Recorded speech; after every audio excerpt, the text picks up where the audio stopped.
চলতি বিশ্ব টেস্ট চ্যাম্পিয়নশিপে স্লো ওভার রেট বাধা হয়েছে ইংল্যান্ডের ফাইনালে যাওয়ার পথে।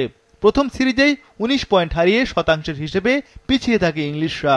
আবার কোনো বড় দলের বিপক্ষে না জিতেও পয়েন্টের শতাংশে শীর্ষে থেকে ফাইনালে যায় দক্ষিণ আফ্রিকা। তাই ২০২৫-২৭ টেস্ট চক্রে নতুন নিয়ম চালু করতে আগ্রহী আইসিসি। এপ্রিলের প্রথম সপ্তাহে আইসিসির বৈঠকে বসতে যাচ্ছে সদস্য দলগুলো। একাধিক নিয়মের পরিবর্তন নিয়ে আলোচনা হবে। প্রস্তাব পাশ হলে ২০২৫-২৭ বিশ্ব টেস্ট চ্যাম্পিয়নশিপে কার্যকর হবে এসব নিয়ম। চলতি টেস্ট চ্যাম্পিয়নশিপের ফাইনাল হবে ইংল্যান্ডের লর্ডসে ১১ জুন। তার ৯ দিন পরই ভারতের বিপক্ষে ২০ জুন হেডিংলিতে ইংল্যান্ড ভারত টেস্ট দিয়ে শুরু হবে ২০২৫-২৭ টেস্ট চ্যাম্পিয়নশিপ চক্র। চলমান ২০২৩-২৫ টেস্ট চ্যাম্পিয়নশিপের চক্রের শুরুটা হয়েছিল ঘরে মাঠে ইংল্যান্ডে টেস্ট সিরিজ দিয়ে।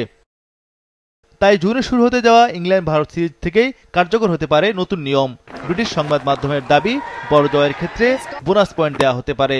অর্থাৎ কোনো দল যদি ইনিংস ব্যবধানে ১০০ রানে অথবা ১০ উইকেটে জেতে তাহলে বোনাস পয়েন্ট পাবে। টেস্ট চ্যাম্পিয়নশিপের এই নতুন নিয়ম নিয়ে আগেও আলোচনা হয়েছে।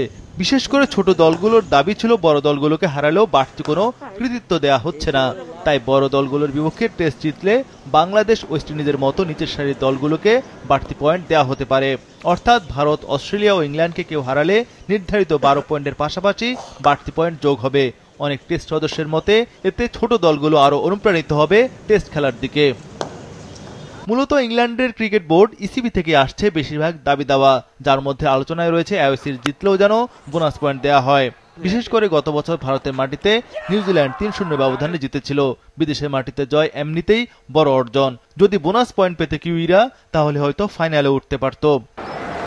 এদিকে দ্বিস্তর নীতি নিয়েও আলোচনা হতে পারে আগামী মাসের এই সভায়।